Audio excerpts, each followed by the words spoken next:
So, welcome to another episode of Bishop's Breakdown.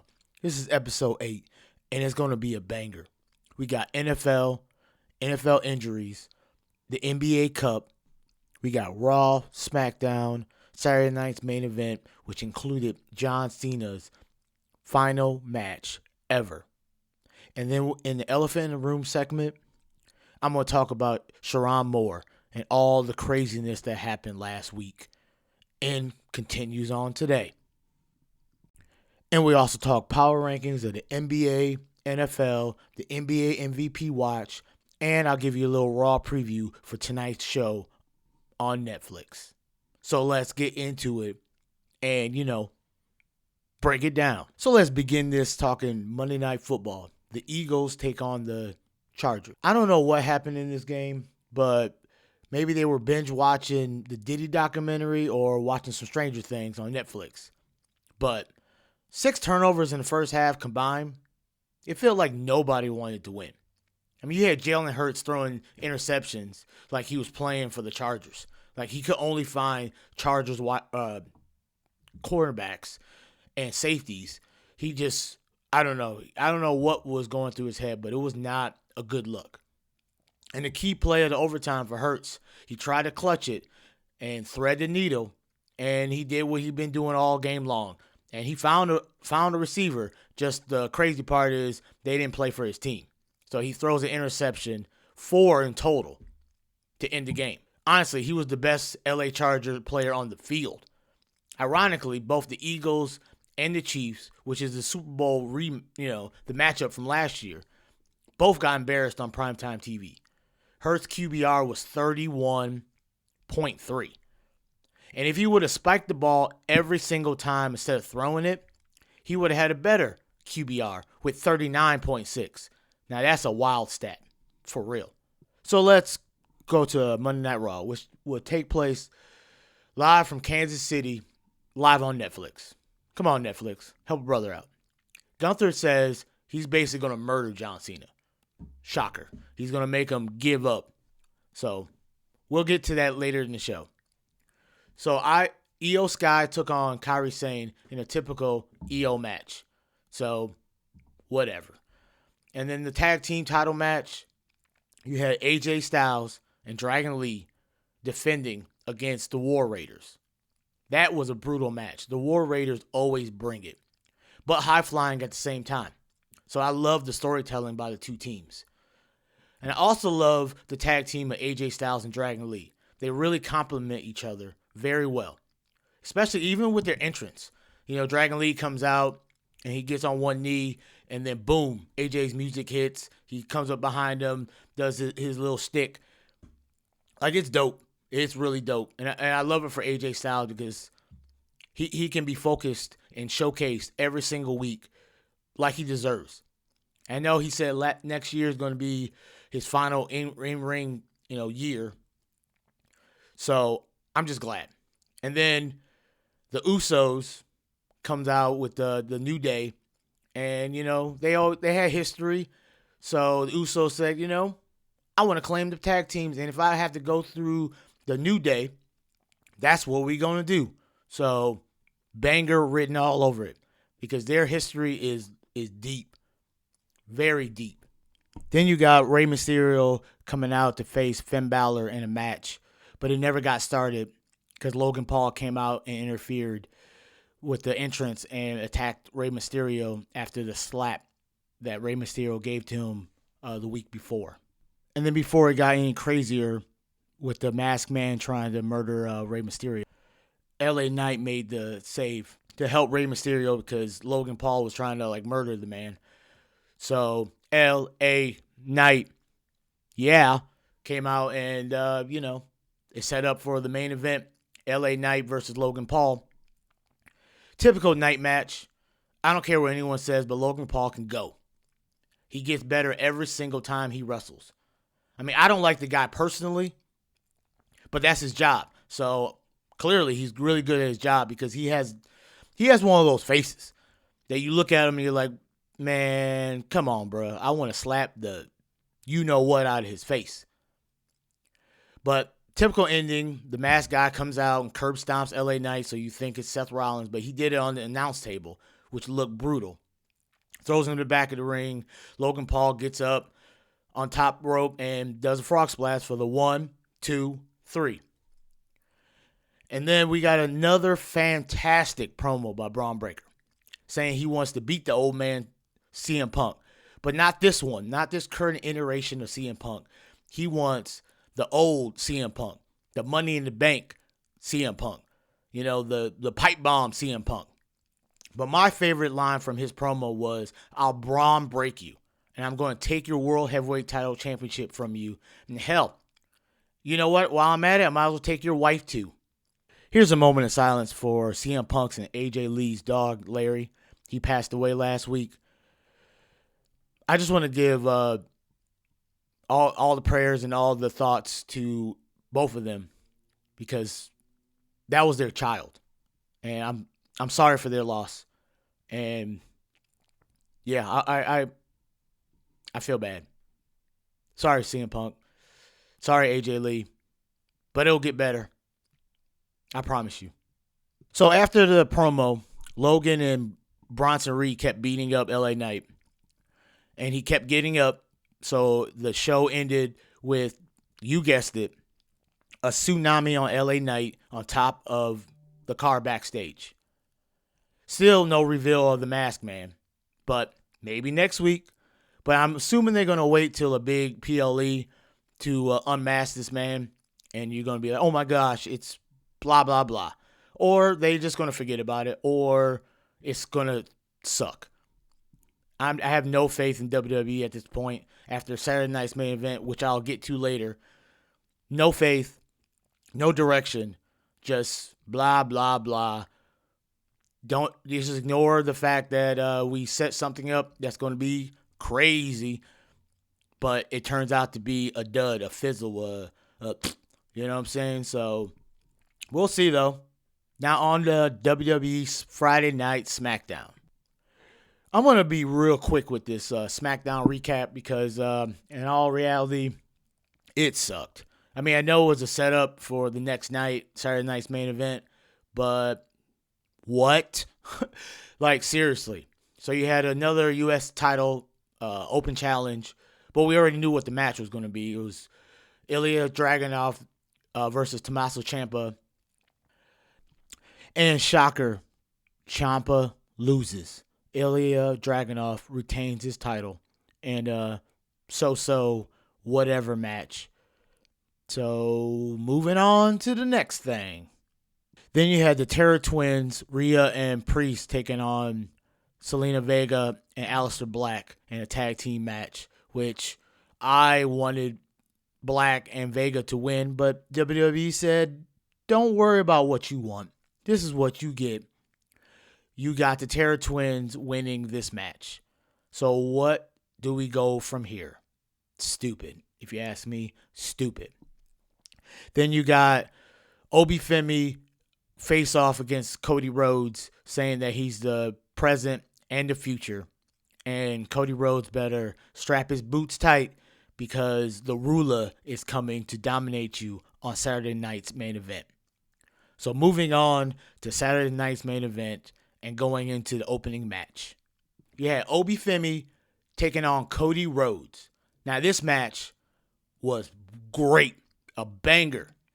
Ever since the word banger. Great match, but then, they can't just help themselves. So instead of just Drew just costing him the match, they had him straight up jump in the ring right in front of the ref and beat up Cody Rhodes. So Obi Femi wins on a DQ. But what does that serve? Like, I know Obi and Drew had a face-off, and Obi, asserted his dominance because you ruined my opportunity to beat the WWE champion. Granted, it was non-title, but that would have shot him to the stratosphere as the ruler. The next match was Bayley taking on Sol Ruca. Mediocre match. I expected a lot more from these two because Bayley is a vet and great at what she does. And Sol Ruca, I don't care what anyone says, has one of the best finishers with the Soul Snatcher. It just looked beautiful when she hits it right. But not surprised that Sol Ruca got the W because Bayley serves no purpose for getting a victory over Sol Ruca at all. Then you had the tag team champions of AJ Styles and Dragon Lee taking on Javon Evans and the TNA X Division champion, Leon Slater. Most definitely could watch this match 1,000, 1,000,000 times in a row and never get tired of it because these four gentlemen can go. Like, wow. Go out of your way to watch this match and you will not be disappointed, not at all. And granted, AJ Styles and Dragon Lee gets a dub, but I hope they do this again. Run it back. Run it back 20 times. Just do it. And then WWE definitely can't help themselves. They got to have a funny segment, a laugh segment, a comedy segment. And you guessed it, it's The Miz, R-Truth, and Joe Hendry. So let's start this off like this. Joe Hendry is a good dude. Like, I met him at Astronomicon in Ypsilanti not too long ago when he was the TNA World Heavyweight Champion. And he is cool. Like, he deserves all the success that he gets. But this segment was not needed. It was just filler to be filler, to take up time. And what? You know, it's basically a paint-by-numbers house show type of event for a big show that they charge an arm, a leg, your lung, your DNA, your social security number, all that to be there live and in person. And this is what you give us? All right, Triple H. Thanks for taking all my money and spitting in my face. Please, can I have some more? So let's go to the main event of this show. The last time is now, truly. John Cena takes on Gunther. And OMG, Gunther put in work. Not going to lie. Cena tried. He kept trying to regain control, but Gunther stopped him at every turn. Every time he got out of the sleeper holds, he got up, did his 5 moves of doom, and you can't see me a couple times, some AAs, super AA, and just wasn't enough. And he put him in a sleeper hold, and Cena wouldn't give up, but then he gave a little smirk to the camera and lightly tapped out as a sign his body was done. Because he said in interviews leading up to his match that the reason this is the last year is his body just can't handle the rigors of a WWE competitor at the standards that he wants to be. But, I mean, technically he didn't give up per se, but I'd rather he just passed out or got pinned than this. Like, if this was a movie, if this was John Cena, the movie, it would have been better than the live performance that we got. Like, I'm not going to lie to y'all. I teared up when all the workers, men, women, came from the back to give Cena his flowers. Even CM Punk and Cody Rhodes gave him the World Heavyweight Championship and the WWE Championship to pose around the ring for the final time. Kind of like a little thank you, similar to what Cena and Batista did for Hulk Hogan many years ago. Granted, I wish he had a retirement speech, but maybe they're saving that for his Hall of Fame speech. But he just saluted for the final time and walked to the back, and it faded to black. But still, I want to say to my man John Cena, thank you.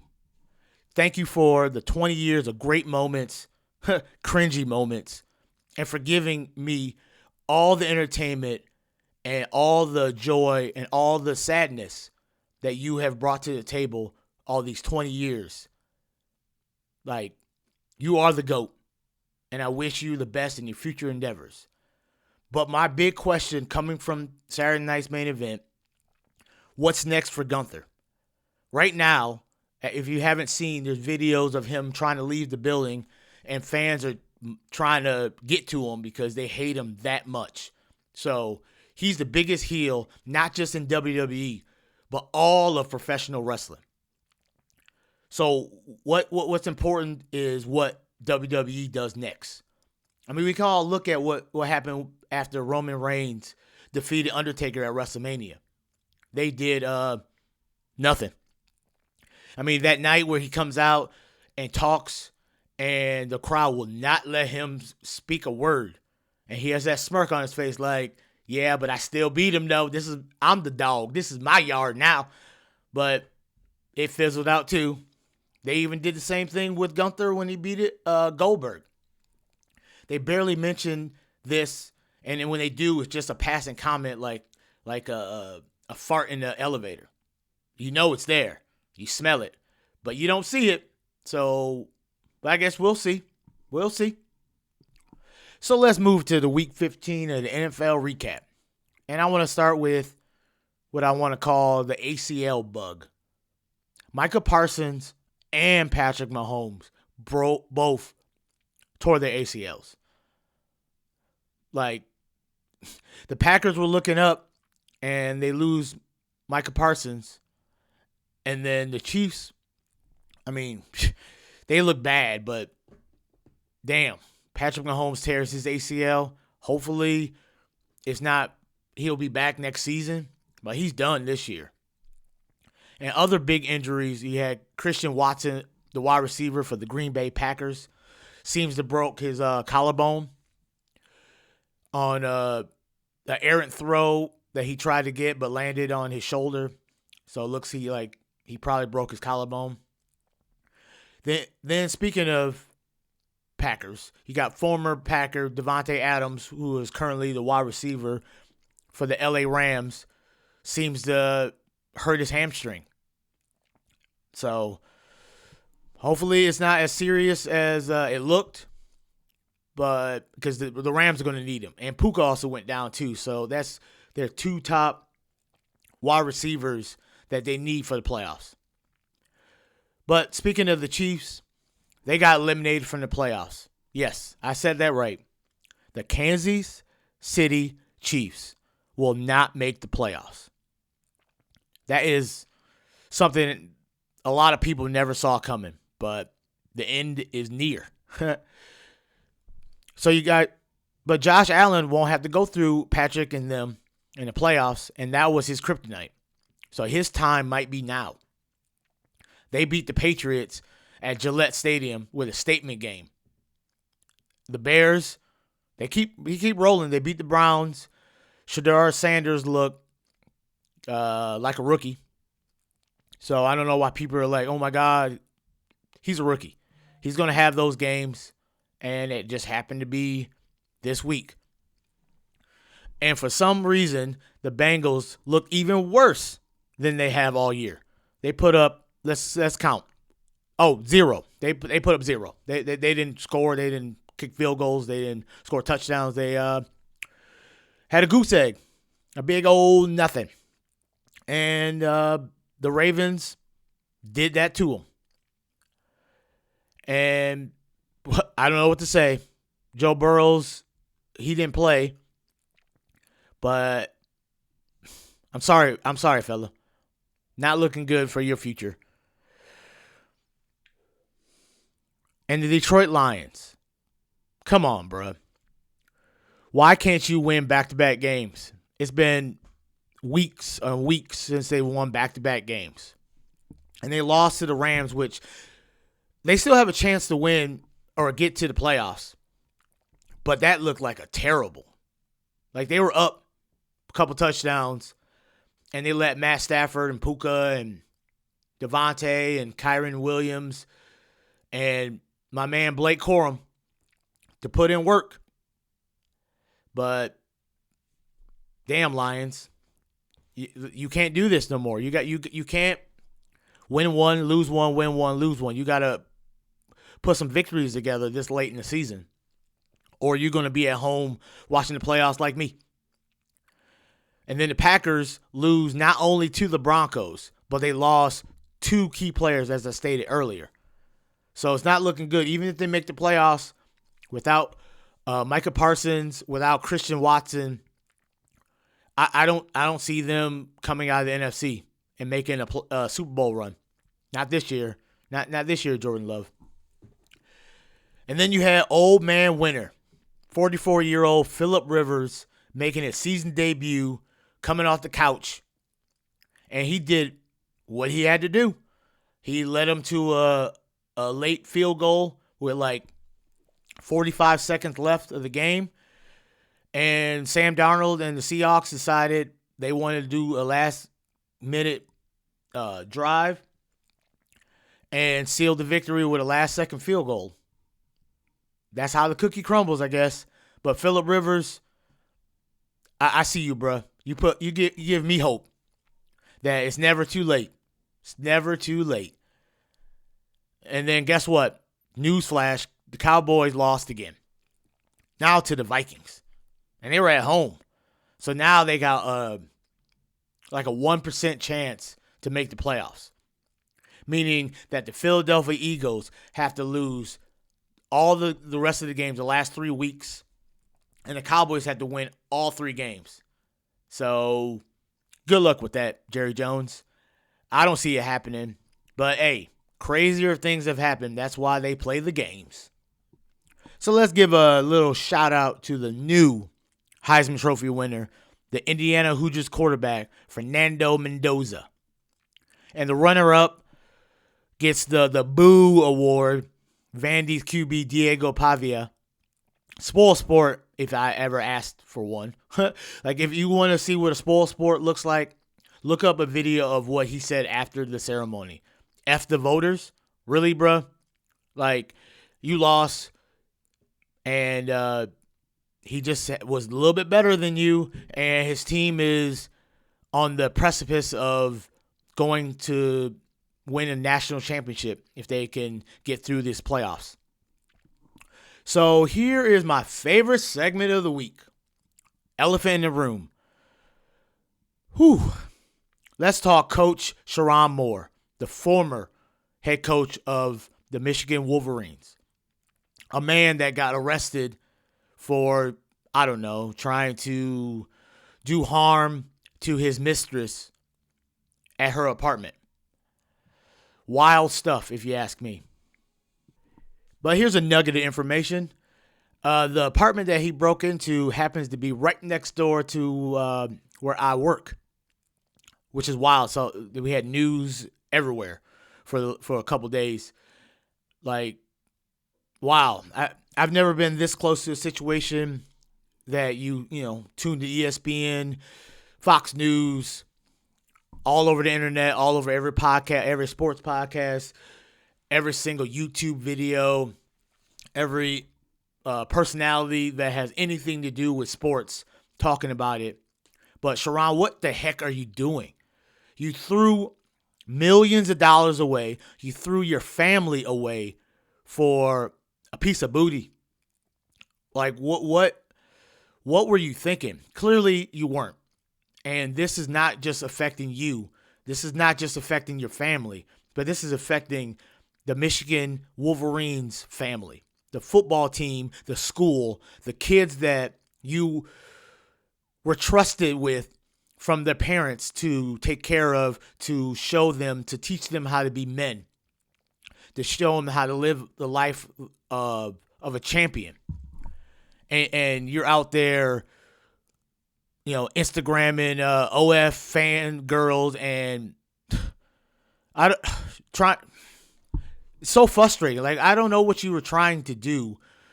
Like, you were a young kid trying to use your power, your I don't know, your fame, your money, to get what? To be the Mac Daddy of the streets, to be the Ann Arbor's gigolo, spending lots of dough. Like, what were you doing? This is wild. Like, extremely wild. I watch his arraignment, and he's in a jumpsuit in a room by himself. That's that's not a good look. Like, what are we going to do going forward to show these recruits, to show the kids that already signed on the dotted line that this is not Michigan way. This is not what you should expect going forward. That this was just an aberration. That this is not a step that we were heading towards. This is just some sick individual who diddified himself and wanted to just be the guy with the ladies and didn't think about the consequences, didn't think, I ain't going to get caught. I'm just some dude trying to, you know what you're trying to get. And in the long run, it just makes you look really bad, and it makes other people look at, well, maybe all African-American coaches are the same way, and maybe Michigan will never take another chance on an African-American coach ever again because you were the first, and this is how you end things. And it's not like he had any warrant to keep the job because this season was a travesty. This season was terrible.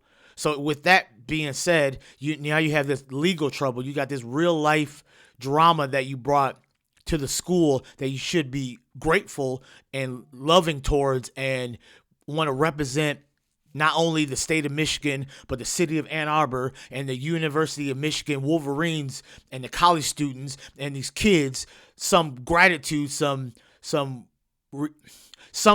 that's inside of you to show loyalty and respect and hustle for these kids, like John Cena would say, hustle, loyalty, and respect. But you gave none of that. You were thinking about your damn self. You think about what's in your pants, and instead of thinking about anybody, like, screw your family, right? Like, that's how you made it seem that you don't care about your 3 daughters, your wife. You thinking about what I can get out of this situation, and that's selfish.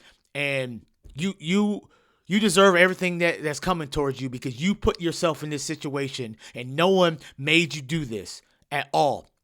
So I don't know what to say to you, but thanks for nothing. Like, I had high hopes for you. I was the guy that said, give him another year. He has 6 freshmen on the offensive line and more freshmen on the defensive line. Next year will be better with more recruits and all this. And then I flip through the channels and I see you getting fired, and I see why you got fired, not because of your on-field shortcomings, but your shortcomings with the ladies. And who is getting anything from this but the Michigan Wolverines looking terrible right now? And thanks, bruh. Thanks for nothing. And good thing they see your way out of this. You know what I mean? Like, I don't know what else I could say, but that's the segment. And yeah, go blue still. And hopefully the next coach will build a better foundation so we can get back to when you stay here, you will be a champion. So let's be a champion again and move on past this hiccup in the road, this pothole that we can just repair and move on to the future, because that's what we need to do, and that is what we're going to do. Okay, I got that out of my system. I've been waiting all week to just vent about that. So, moving on to the great NBA Cup. I love the NBA Cup. Like, after what happened in the semifinals, you'll understand too. So we had the Knicks taking on the Magic, and the Knicks put in work. And Brunson and them, Josh Hart, like, they put in work, and they moving on to the championship game on Tuesday, I believe, to take on this team, which it was a shocker because my picks for the semifinals was the Lakers versus Thunder, but the Spurs said, and most importantly, Victor said, hold my brew, bruh.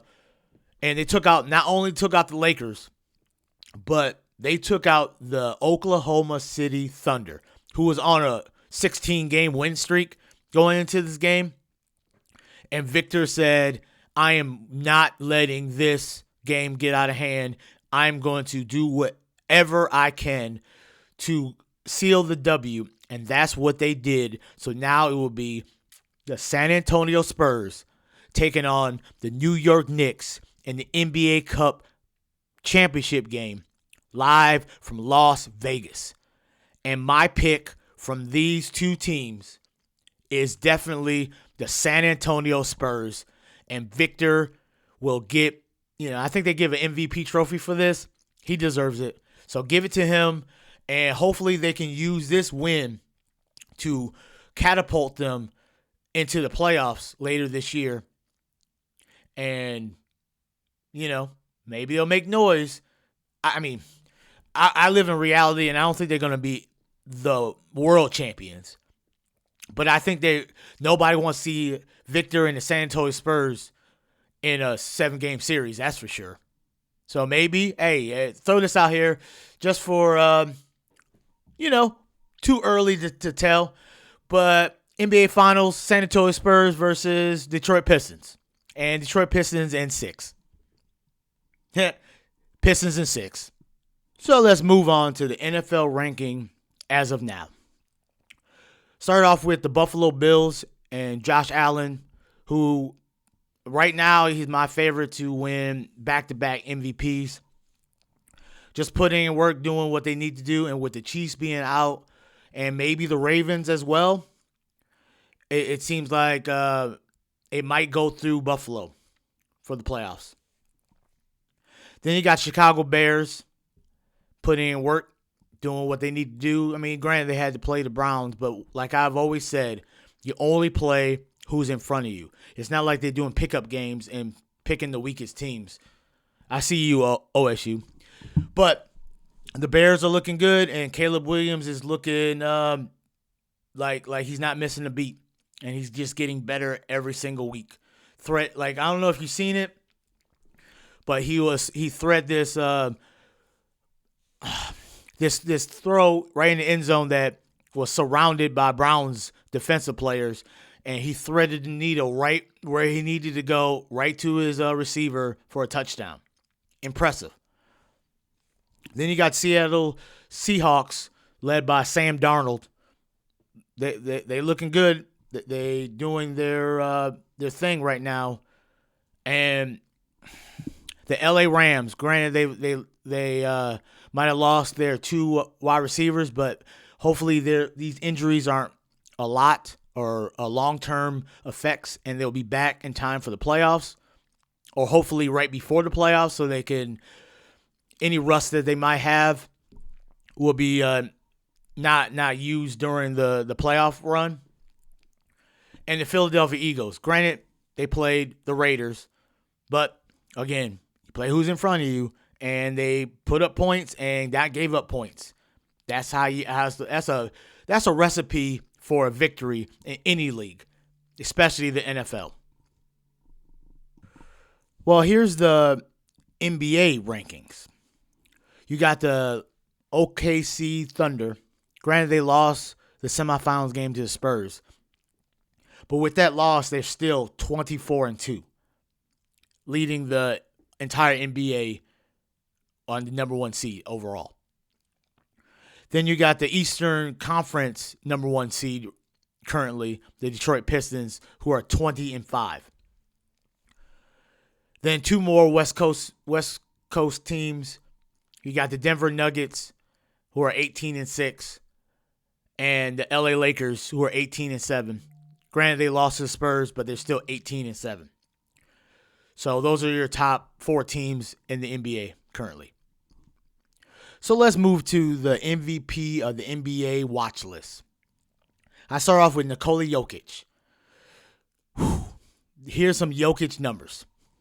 29.5 points per game, 10.9 dimes per game, 12.3 boards per game. And he's leading in assists, leading in rebounds, and number 5 in points per game. And like I always say, and he's a center.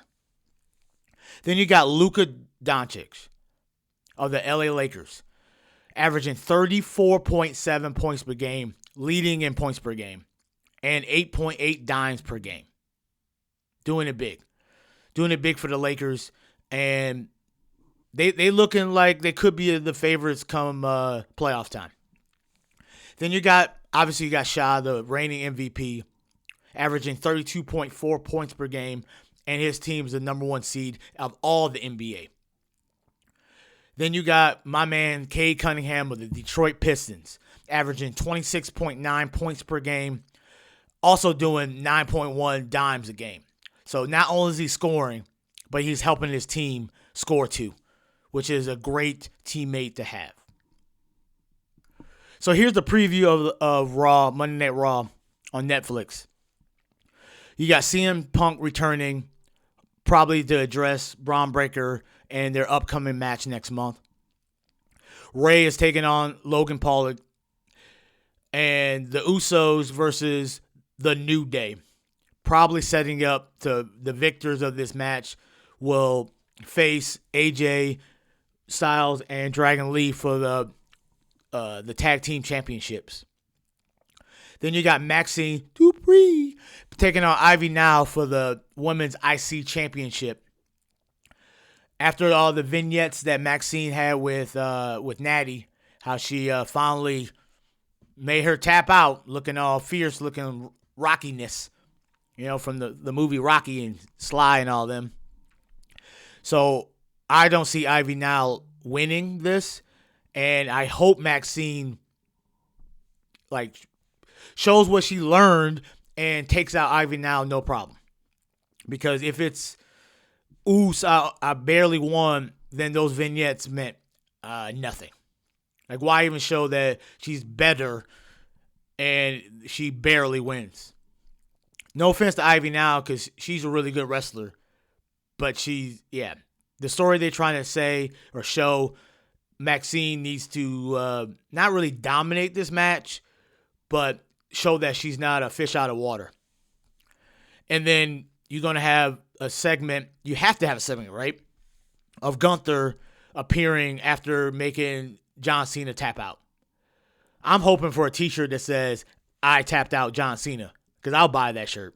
I love funny shirts like that. So there you have it. Raw preview for tonight. Well, that's all she wrote. This is a jam-packed episode of Bishop's Breakdown, episode 8. So let's, do those things, Smash that like button, smash that subscribe button, put some comments at the bottom. Let me know what I'm doing. Let me know how I'm doing. Or email me at bishopsbreakdown@gmail.com to give me show ideas, to say I suck, I'm great. Whatever you want to do, I love it all. Good news, bad news. Hey, any reaction is a good reaction. Ask John Cena. So as he would say, control the controllables. Don't worry about things you can't control. Worry about things you can control. And there you have it. I'm Bishop, your host. I'll be back next week. Same back channel, same back time. So, Bishop out. Deuces.